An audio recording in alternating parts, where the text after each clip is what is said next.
पाकिस्तान में इलेक्शंस हुए और मुतनाज़ हो गए। ये इलेक्शन इतने मुतनाज़ हैं कि इसके हवाले से शायद पूरी तारीख में अगर पाकिस्तान की देखा जाए तो इतना ज़्यादा इंटरनेशनल मीडिया ने इस इलेक्शन को देख के शोर ना मचाया होगा जितना इस बार देखा जा रहा है। इस हवाले से यूएस स्टेट डिपार्टमेंट का भी एक बयान आया और अब कहीं ना कहीं इस इलेक्शन के हवाले से जो फाफन की रिपोर्ट है वो भी अपना कलीदी किरदार अदा करी जा रही है। तहरीक इंसाफ का मौक़िफ़ यह है कि उनके जो बकिया नशिस्तें हैं जहां पे वो अपेरेंटली फॉर्म 45 की सूरत हाल में जीते हुए थे उनको वहां पे हराया गया, तो नून लीग ने भी अब जवाबी वार किया और वो कहते हैं कि केपीके में भी उन्हें भरपूर धांधली की सूरत में हराया गया। तो जरा धांधली हुई तो हुई कहां और इसके आखिर बेनिफिशियरी रहा कौन? इसी हवाले से गुफ्तगू करें, हमारे साथ ज्वाइन करनी है सबाहत रिजवी साहिबा, सेक्रेटरी हैं लाहौर हाईकोर्ट बार की। उनसे जानेंगे कि इस इलेक्शन के हवाले से अब आगे क्या होने जा रहा है। सबा जी अस्सलाम वालेकुम। जी वालेकुम अस्सलाम। Saba ji, what's your take on this कि ये जो इलेक्शन हुए, आपने भी देखा तारीख के मुतनाज़ा तरीन इलेक्शंस हुए, क्या नजर आ रहा है आखिर who is right who is wrong? Form 45 सही है, फॉर्म 47 सही है, सही कौन है? देखिए, मैं समझती हूँ कि अब ये तो बड़ी यानी this is written on the wall कि कौन सही है और कौन नहीं, और अवाम ने अपने वोट का राइट इस्तेमाल करके बता दिया कि असल में जो मैंडेट है वो किसके पास है। और ये तो जो अब सारी अटेम्प्ट्स हो रही हैं वो तो मैंडेट एक्चुअल जो है उसको इन्होंने या मैनूवर किया जा रहा है या उसको चुराया जा रहा है। इसलिए मैं समझती हूँ कि अब तो ये छुपी हुई बात ही नहीं है कि मैंडेट जो है वो अवाम ने किसको दिया है और कौन असल में हकदार है गवर्नमेंट बनाने का। फॉर्म 45 की से अब मुझे तो बात आगे निकल गई है। अच्छा सबा जी, ये बताइए, भी एक इंटरेस्टिंग है, जो विनिंग कैंडिडेट उसका सिर्फ फॉर्म 47 है, that is again a legal document जो गवर्नमेंट का डॉक्यूमेंट है, और अब नजर ये आ रहा है उसकी भी 2 या 3 कॉपीज है जो एक दूसरे से मुआसलत नहीं रखती। जो लूजिंग कैंडिडेट है उसके पास तकरीबन 98 का 100% फॉर्म 45 मौजूद है और वो भी एक सरकारी डॉक्यूमेंट है, दोनों ही लेजिटिमेट हैं। दोनों में से सरकारी कागजों में कौन सी ज्यादा अहमियत रखता है? Who has the more weightage in it? देखिए, फॉर्म 45 ही होता है कि जो उस हल्के के अंदर जितने भी पोलिंग बूथ है, हर पोलिंग बूथ से फॉर्म 45 इनिशियली इशू होता है। उस बूथ के अंदर कितने वोट डले हैं, लेकिन उसको कैलकुल वो सारे फॉर्म 45 मसलन अगर एक हल्के एक जगह पे 25 बूथ हैं तो 25 फॉर्म 45 जमा होंगे और वो फिर उसके बाद आरओ जो है फॉर्म उसकी बेसिस पे फॉर्म 47 जारी करेगा जो कि सिर्फ एक होता है, और उसमें वो सारे कैलकुलेट करेगा वोट के हर बूथ से कितना वोट पड़ा, टोटल वोट की कास्टिंग कितनी है, तो वो फॉर्म 47 जारी करेगा। सो इसलिए दोनों ही स्टेप्स इक्वली इंपॉर्टेंट हैं कि अगर कोई और दोनों ही स्टेप्स को एक दूसरे से कोरिलेट भी तो करना होगा ना। अगर एक स्टेप दूसरे से कोरिलेट नहीं करता तो कहीं ना कहीं तो कोई लूप होल है। जी, वो लूप होल जहाँ पे है वो है बेसिकली जब आप फॉर्म 47 जारी करने लगते हैं, क्योंकि अगर किसी कैंडिडेट के पास फॉर्म 45 के सारे फॉर्म्स हैं और उसके अंदर वो जीत रहा है तो फिर आरओ का काम है कि वो उन्हीं की बेसिस पे, उसी रिजल्ट की बेसिस पे जो उसके अपने लोगों ने इशू किया हुआ है वो फॉर्म 47 जारी करे। अगर वो फॉर्म 47 जारी नहीं करता या उसके अंदर कोई वोटों में कमी बेशी होती है तो इट मीन्स के जो फॉर्म 47 जारी करने वाला आरओ है वो इनफैक्ट वो चीट कर रहा है और वो कॉम्प्रोमाइज हो चुका है किसी तौर पे। कॉम्प्रोमाइज है जाहिर नेचुरली उसको लेकिन Saba ji, again what you are saying it's writing on the wall, और शायद सभी जानते हैं और जान के भी हम अनजान है, मजबूरियां हैं, लेकिन मुझे ये जरा समझाएं कि election commission of Pakistan, elections को गुजरे हुए कई दिन हो गए, अभी तक कोई ऐसा result election commission of Pakistan ने खुद से रिवर्स नहीं किया। बहुत से कैंडिडेट्स हैं वो कह रहे हैं कि हम नहीं जीते, हमें जिताया गया, लेकिन इलेक्शन कमीशन ऑफ पाकिस्तान आज भी मानने को तैयार नहीं कि उनकी तरफ से कोई गलती हुई। इनफैक्ट जो पिटीशंस दायर की गई थी वो भी रिजेक्ट होती नजर आ रही हैं। क्या होने जा रहा है इसका? मैं थोड़ा सा इसको आपने 2-3 सवाल पूछ दिए एक बात के अंदर। जी जी, पहले मैं आपको ये बता दूं कि जो पिटीशन रिजेक्ट हो रही हैं उसमें उसकी रीजन ये है कि लॉ ये प्रोवाइड करता है कि रिट में जाने की बजाय ये सेक्रेटरी इलेक्शन कमीशन के पास जाएं। सही, अगर इनको कोई ग्रीवियस है और वो जाहिर है रिट्स में इनिशियली लोगों को रिलीफ देके थोड़ी सी तसल्ली दी गई, लेकिन ultimately matter was sent to election commission और वो सेक्रेटरी जो उसको डिसाइड करेगा। और दूसरी बात आपने मुझसे क्या पूछी उससे पहले? मैं आपसे ये कह रहा हूं कि आखिर ये जो टेक्निकल ग्राउंड्स पे जिस तरीके से नॉक ऑफ किया जा रहा है सारे मामलात को, इसका क्या बनेगा? मतलब ये इलेक्शन कमीशन आपको अपनी कहीं गलती तस्लीम करते हुए नजर आएगा या नहीं? जी जी, वो मैं समझ गया आपकी बात। देखिए, बात ये है कि हम सारे जानते हैं कि इस वक्त ये जो मुल्क है वो किस तरह से रेगुलेट हो रहा है और सारे इदारे जो है वो किस कदर चेंड है, उनके हाथ कैसे बंधे हुए हैं, और हमें नजर आ रहा है कि इलेक्शन कमीशन जो है वो अपनी आजादाना मर्जी से ना तो कोई डिसीजन दे रहा है और ना ही वो बात ये उनको समझ आ रही है। और दूसरी बात ये कि जो लोग खुद मान रहे हैं वो तो ये जिंदगी में शायद हमने पहला इलेक्शन देखा होगा कि जिसमें लोग मॉरल ग्राउंड्स के ऊपर खुद आके सरेंडर कर रहे हैं कि भाई हमारे हल्के से फलां बंदा जीता है, हम उसके हक में सरेंडर करते हैं। ये बेसिकली मैं समझती हूँ ये वोट की वो पावर है जो अवाम के पास है, ये वो शऊर है जो अवाम को अबा गया है और जिसको ये रोक नहीं सकते। सलाह जी, यू बीइंग अ वुमन, आप खवातीन के हुकूक के हवाले से बड़ी बातें करती हैं एंड राइटली सो। पाकिस्तान खवातीन को जिस अंदाज से ट्रीट किया जाता है, we really need to work on this. इस वक्त दो हल्के बड़े मौजूद बहस बने हुए हैं। एक यास्मीन राशिद साहबा वाला हल्का जिसमें उनके मध्य मुकाबले मियां मोहम्मद नवाज शरीफ साहब थे, उनका एक फॉर्म 47 इशू किया गया जिसको देख के अपेरेंटली काफी हद तक क्लियर है कि आखिर फॉर्म 47 में हुआ क्या। दूसरा रिहाना डार साहबा का हल्का जो कि ख्वाजा आसिफ साहब के मध्य मुकाबले थी and I am sorry to say, मैं उनकी बेबसी इस हद तक देख के मैं अफसोस कर रहा हूं कि वो जगह जगह जा रही हूं, कुरान पे हेल्प ले रही है, लेकिन अदालतों में उनकी सुनवाई नहीं हो रही। इलेक्शन कमीशन किसी भी मैटर को प्रायोरिटी पे टेकअप नहीं कर रहा। What's going on in Pakistan? ये यही तो अलमिया है कि इस मुल्क के अंदर आप देखें, बड़ी तकलीफ से बात है कि कल की जो प्रेस कॉन्फ्रेंस की डिफरेंट पार्टीज ने, वो देख के मुझे इस तरह लगा कि ये तो बंदर बांट है। यानी अवाम जिस तरह बाहर निकल के उन्होंने अपना राइट और वोट एक्सरसाइज किया, जिस तरह उन्होंने टेबल टर्न किए, जिस तरह उन्होंने बताया कि असल में वोट के हकदार कौन है, उसके बावजूद यहाँ पे ऐसी ताकतें मौजूद हैं जो हम बैठ के मतलब वो बांट रहे हैं कि भाई ये आप ले लें, ये आप ले लें, ये आप ले लें। ये वो लोग हैं जो अवाम की किस्मतों के फैसले करने के लिए ये सारा कर रहे हैं, और जो लोग इनसे करवा रहे हैं मुझे समझ नहीं आता कि उनकी लॉयल्टी इस मुल्क के साथ क्या है, इससे ज्यादा कि वो उनको इस मुल्क के जो मेजॉरिटी है, जो इसके लोग हैं, वो नजर नहीं आ रहे और उनको सिर्फ अपनी हुकूमतें और अवाम उनको नजर आ रही है, हुकूमतें नजर आ रही है, अपने मफादात नजर आ रहे हैं। रेहाना डार और मैडम यास्मीन राशिद वाला जो केस है वो इट इज सो एपरेंट कि रात तक वो जीत रही थी और सुबह जैसे ही दिन चढ़ा वो यानी हार रही थी, दे वर लूजर्स। 99% रिजल्ट जब तक आया वो जीत रही थी, हम वाज़े जीत रही थी। यानी रात को जो अनऑफिशियल रिजल्ट थे उसमें रेहाना डार साहिबा और Yasmeen Rashid both were winners, लेकिन जब वो दिन को रिजल्ट आया तो वो बिल्कुल पांसा पलटा हुआ था। और इसी तरह मैं समझती हूँ कि वो जो साद रफीक साहब है उन्होंने भी थोड़ी सी जल्दी की, अगर वो थोड़ी सा लेट हो जाते या वो स्टेटमेंट ना देते ट्विटर के ऊपर। जावेद लतीफ साहब ने शायद जल्दी कर दी। नहीं, उन्होंने जल्दी कर दी ना, अपनी शिकस्त एक्सेप्ट कर ली। अगर वो ना एक्सेप्ट करते तो शायद उनका भी दिन को रिजल्ट और होता। अच्छा, लास्ट मुझे बता दें, आपने कहा कि सारी सूरत हाल इस वक्त चेंड है, हर कोई चेंड है एक तरीके से, इंस्ट्रक्शंस आ रही हैं कहीं ना कहीं से। आपको लगता है ऐसी सूरत हाल में पाकिस्तान के अदालती निजाम में इतनी स्ट्रेंथ, इतना दमखम मौजूद है कि इस सारी सूरत हाल को एट अर्लीस्ट जल्द अज जल्द निपटाया जाए और जो सही फैसले हैं वो किए जाए? आपको नजर आ रहा है ऐसा कुछ? नहीं बिल्कुल, I am sorry to say that you being a lawyer and you're saying sorry. Yes, I am sorry to say that कि जो judicial system है that has virtually failed to protect the people and people's right, और हमें नजर आ रहा है, हम उम्मीद लेके जाते हैं अदालतों के पास कि ये हमें तहफ़्फ़ुज़ देंगी, लोगों के हकूक की यहाँ ज़ामिन है, ये बैठी तो इसका मतलब ये है ना कि जो हो गया सो हो गया, माने तस्लीम करें, असेंबलियों में है और अंडर द कारपेट कर दें बाकी कुछ जो कुछ हो गया। तो ये आपके सामने जो इस वक्त हो रहा है वो क्या हो रहा है? यही हो रहा है। आप बताएं कि अगर कहीं वॉयलेशन हो रही है, कहीं बेसिक फंडामेंटल राइट्स हमारे यहाँ पे वर्चुअली सस्पेंडेड हैं, लेकिन अदालतें क्यों खामोश हैं? यहाँ कौन सा सोमोटो लिया गया, इलेक्शन का जो रिजल्ट है वो इतना अपसाइड डाउन हुआ, यहाँ कौन से सोमोटो लिए गए, लोगों के हकूक वायलेट हो रहे हैं?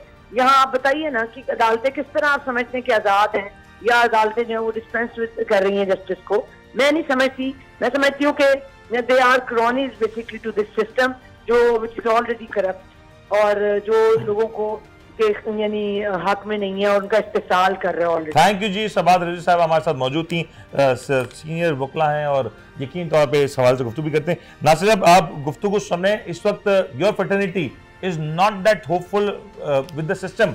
जो पाकिस्तान में सिस्टम नजर आ रहा है, आपकी फ्रेटर्निटी खुद उससे ज्यादा मुतमईन नजर नहीं आ रही है। शायद उमूमी सूरत हाल है, मैं किसी एक तबके की बात नहीं करता।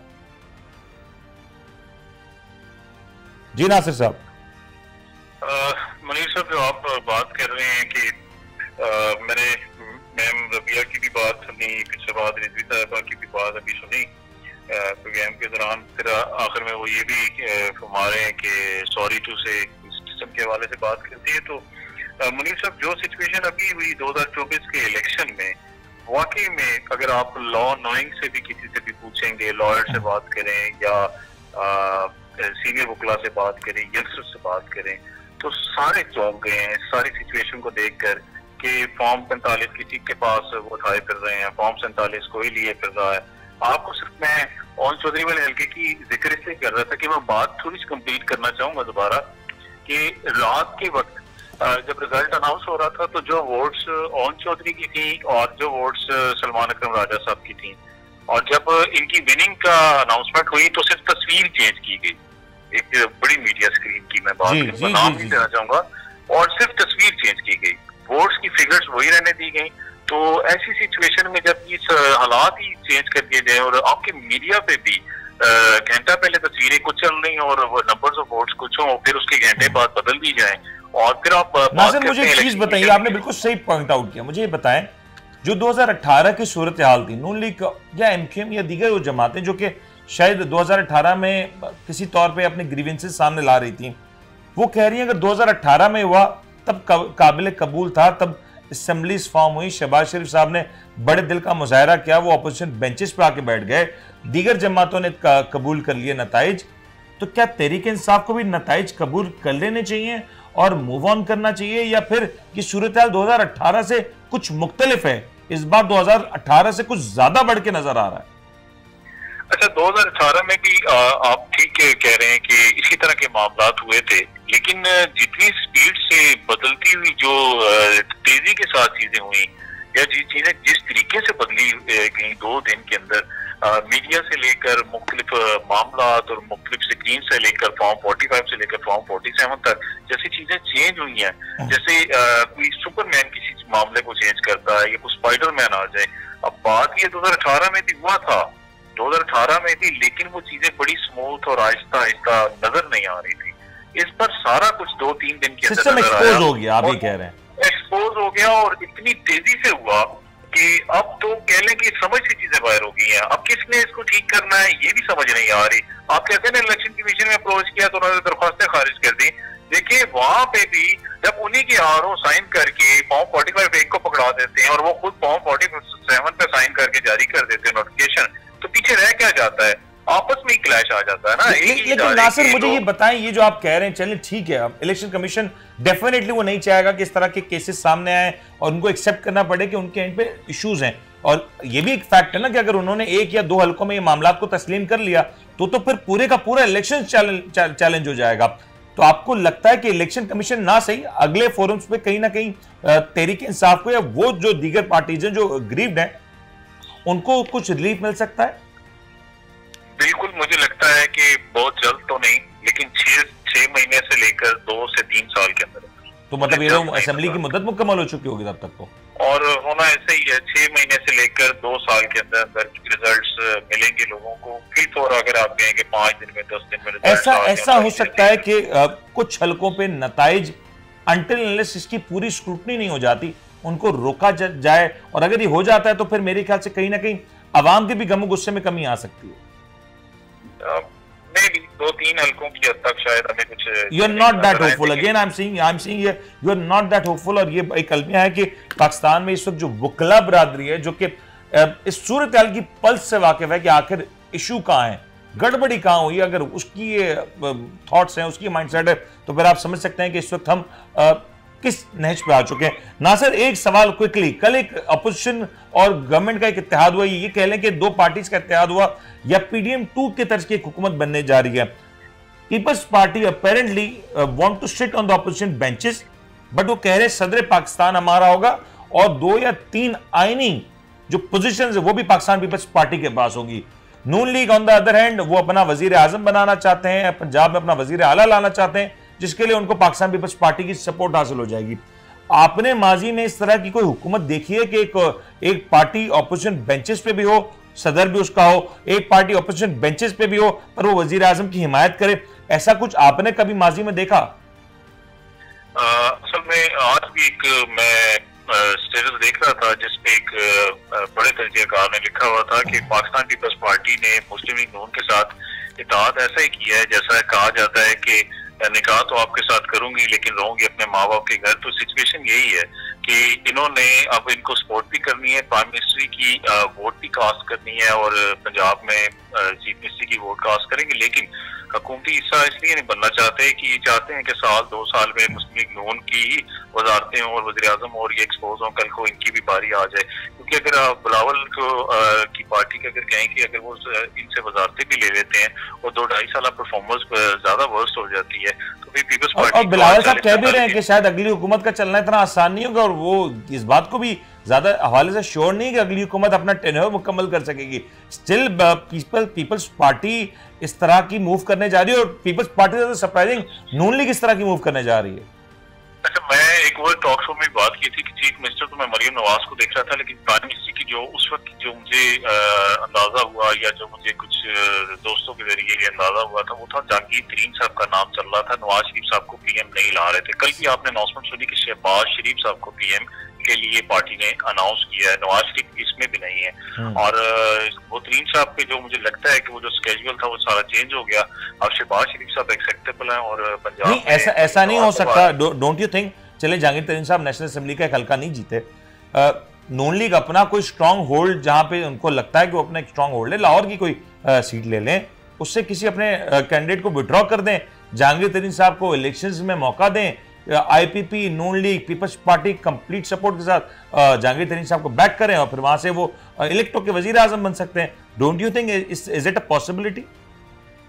असल में जहाँ पे मैं आपको ये इस बात की निशानदेही करना चाहता हूँ, जब ये बातें हो रही थी या जहाँ तय हो रही थी तो तरीन साहब का नाम प्राइम मिनिस्टर के लिए था, लेकिन जब तरीन साहब ने कॉन्टेस्ट करके देखा तो अंदाजा हुआ कि उनके साथ भी गेम हो गई है।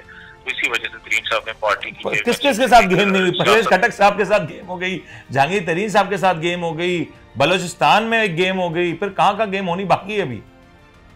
मुनीर साहब, मैं आपको एक बात और ऐड करना चाहूंगा कि ये जो आप बात कर रहे हैं ना सारे लीडरान के आपने नाम लिए, तो वाकई में उन्हें ऐसे लगता था कि शायद उन्हें कुछ ना कुछ हिस्सा मिलेगा। पीर पगाड़ा की प्रेस कॉन्फ्रेंस देख लेना तो वो कहते हैं कि मैंने उनकी ब्लॉग्स भी पढ़े हुए इस टाइम मुख्तलिफ न्यूज की वेबसाइट्स पे जहाँ पे उन्होंने प्रेस कॉन्फ्रेंस की थी। वो ये फरमाते हैं कि मुझे कहा गया था कि इतनी सीट्स दे दें, इतनी सीट्स आपको मिल जाएंगी, आप इलाक कर लें पाकिस्तान पीपल्स पार्टी के साथ या सो एंड सो जो भी मामला उनको ऑफर्स की गई।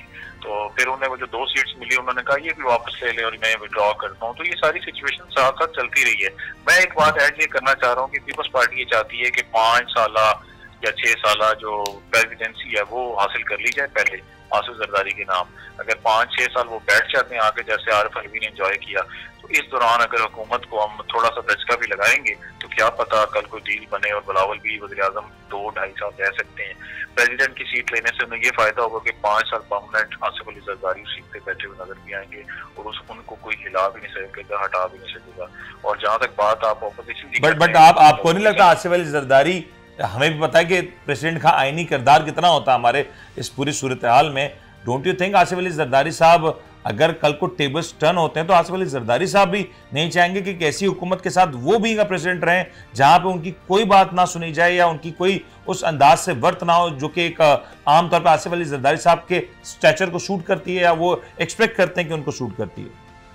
मुनीर साहब देखिए, सियासत के कैप्टन तो आसिफ अली जरदारी है ना। मैं सिर्फ आईनी ओहदा इसलिए लेने की बात करूँ कि आईनी ओहदे होने के साथ साथ उन्हें ये फायदा जरूर होगा कि वो सेफ रहेंगे। आपने इम्यूनिटी हासिल हो जाएगी। वाकई के बाद पाकिस्तान तहरीक इंसाफ कितनी ट्रबल में रही, लेकिन आरिफ अलवी बड़े सेफ रहे, प्रेसिडेंट हाउस में बैठे रहे, उन्हें किसी ने कुछ नहीं कहा। तो आसिफ अली जरदारी के लिए कल को मीटिंग्स का एक जो डेरा होगा ना वो प्रेसिडेंट हाउस बन सकता है, वहाँ पे बुलाया जा सकता है, वो फूड से मुलाकातें की जा सकती हैं, खुद को सेफ रखा और मामला को भी करीबी तौर पर चलाया जा सकता है एक अच्छे खुशगवार माहौल में। बहुत बहुत शुक्रिया। नासिर अजीम साहब हमारे साथ मौजूद थे, सबात रिजवी हमारे साथ मौजूद थी, और पहले सेगमेंट में आपने देखा कि हमने और मुख्तलिफ मौज़ूआत के ऊपर गुफ्तगू की और कोशिश की कि आपको मुख्तलिफ कानूनी और आइनी एंगल्स के साथ मौजूदा सियासी और पाकिस्तान की एक कानूनी सूरत हाल का जायजा लेके बताएं कि इस वक्त पाकिस्तान में उमूमी तौर पर हो क्या रहा है। जीतने वाले जीत के खुश नहीं, हारने वाले हार के राजी नहीं। ये पाकिस्तान में कोई नई बात नहीं, लेकिन इस बार जिस पैमाने पे सब कुछ नजर आ रहा है ये भी पाकिस्तान की 75 साल तारीख में कभी देखा ना गया। इलेक्शंस हुए, इलेक्शंस मुकम्मल हुए, लेकिन इलेक्शंस के नताइज अब तक मौजूद बहस हैं और ये नताइज मौजूद बहस रहेंगे। शायद आगे चल के कुछ इसमें तब्दीली भी नजर आ जाए, लेकिन ये तब्दीली कोई बड़े पैमाने पे होगी इसके हवाले से भी कोई हतमी दलाइल नहीं दिए जा सकते।